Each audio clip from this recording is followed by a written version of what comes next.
Welcome back to America's Commercial Real Estate Show. I'm Michael Ball. This segment is brought to you by Xceligent, building data everywhere. Check them out at xceligent.com. Well, today we have Scott Muldavin in our Studio One here. He's the 2017 CRE Council of Real Estate chair, and we're talking about the top 10 issues affecting real estate. We're now number 6, housing, the big mismatch. What do you mean by that?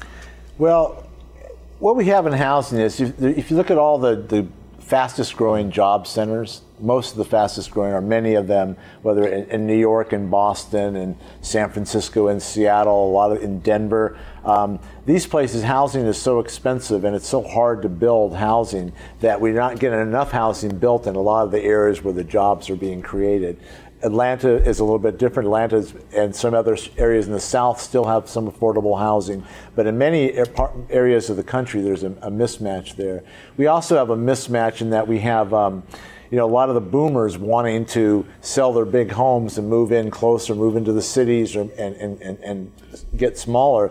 But they're actually, in some markets, having difficulty selling their big homes that are way far from transit, not near retail, and the kind of experiential stuff that a lot of the boomers want. And there's a variety of other mismatches, but that's some of the important ones. Yeah, and it seems interesting to me when you see the companies that have bought all these residential homes over the last several years since the downturn, and how they're doing with these things.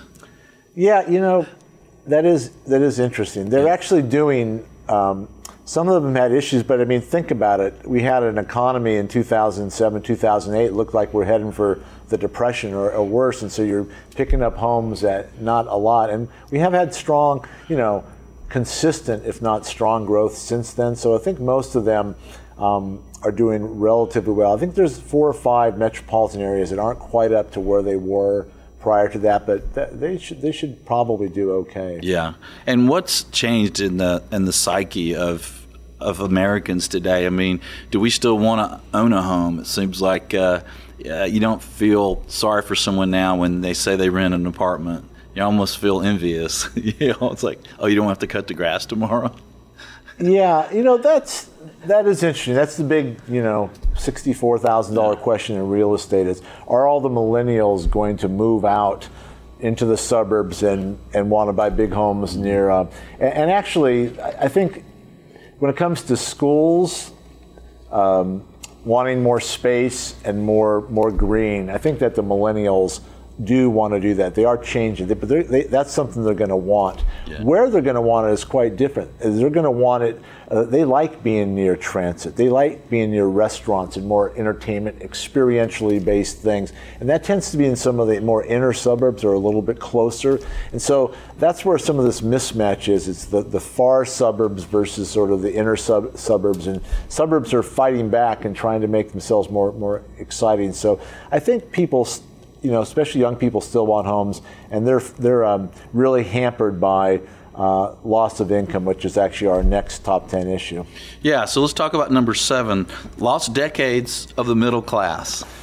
Yeah, this is almost a perennial issue. This is a little bit like when Ford first put out his Model T, he wanted to put it at a price that and pay his workers enough that they could actually buy the cars, and thus that really started the consumer-driven thing that is America. So the middle class in America have had a really tough time. In the last 20 years, our incomes, the incomes of the middle class have stayed almost the same. Since 2000, we've lost about 5% of our incomes, but 28% of our wealth. And you tack on to that, particularly for the newer folks, student debt, which is a big issue, and the lack of retirement. We've had a change in the way retirement's done. So there's just a real lack of income and ability, particularly for young people. They're getting delayed. If you delay a young person getting a home until they're 30 when they used to get it when they're 22, that means the cycle where they then will move up later. There's kind of just been a little bit of a delay. So it's a big issue for the middle class. And when you put in automation and robotics and some of the other top 10 issues we talked about earlier, there's a real question about the driving of demand. Yeah, and also retail, right? If the middle class doesn't have the money to spend in these stores. Yeah, absolutely. Retail is a big issue, and if you look at the kinds of retail, we talked earlier, again, one of our earlier issues on retail, the malls, the types of malls that are closing, the retail ones that are closing, they're in middle market areas. They're the ones that they're not able to support. Yeah. Okay, let's look at number 8, real estate's emerging role in healthcare. Right, this is an area that's of real interest to me. First of all, to understand healthcare and real estate, 17% of our GDP in the U.S. is invested in healthcare. So that affects tons of real estate, leasing decisions, all kinds of things going on. One of the things in particular that's important is that our costs are actually twice as high as the average for all the rest of the developing world. And our health outcomes are 50 out of 55 on Bloomberg's health outcomes ranking list.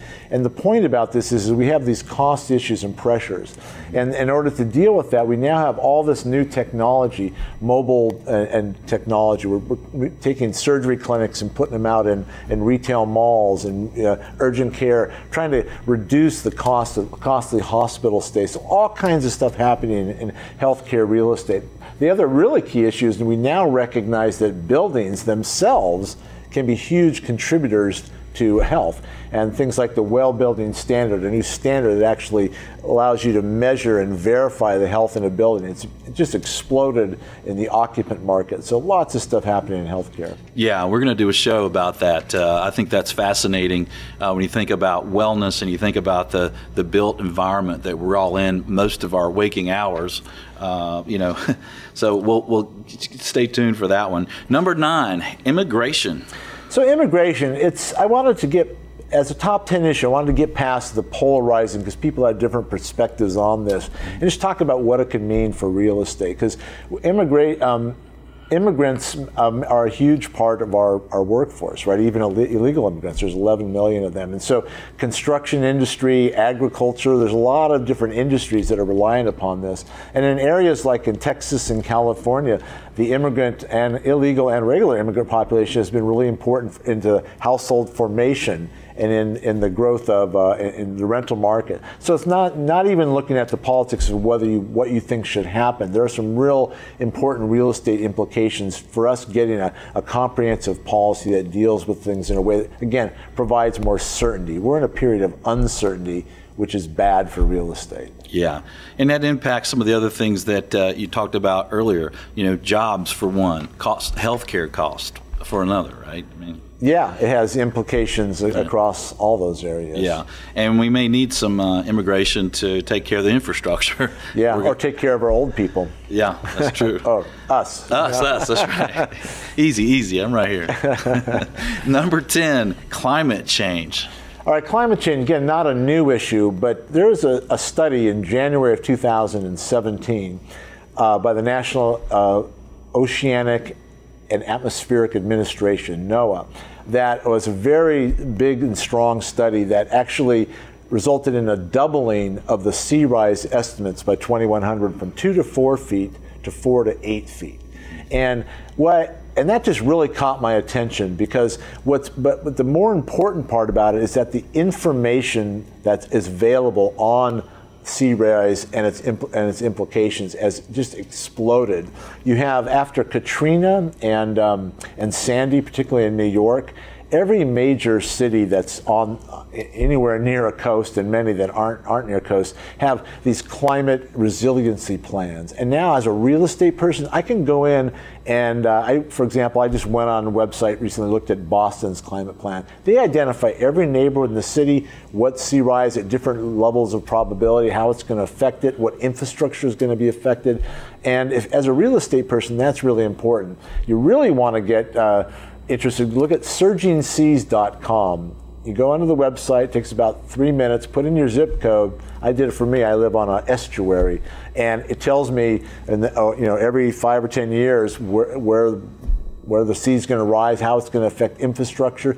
And that infrastructure is important because even if you are up on a hill, if you live in an area where the freeways and the airports and other things are going to be heavily impacted by this, you're going to be affected. So you got to analyze that. So it is going to affect values. Yeah. I'm already thinking about moving from my house because I have much of my retirement wealth in that house, and I don't know, what are people going to be thinking about? It sold in 10 years, and then, and the other important thing about the NOAA study is that they already predict there's a 25-fold increase in flooding probability with just a 14-inch rise in sea levels. And so that's going to be really, really important. So I just think, given the availability of information, again, this is non-political, whether you believe it or not, there's going to be information available that some people, you know, maybe people in Marin County where I live or in Northern California are more climate believers, but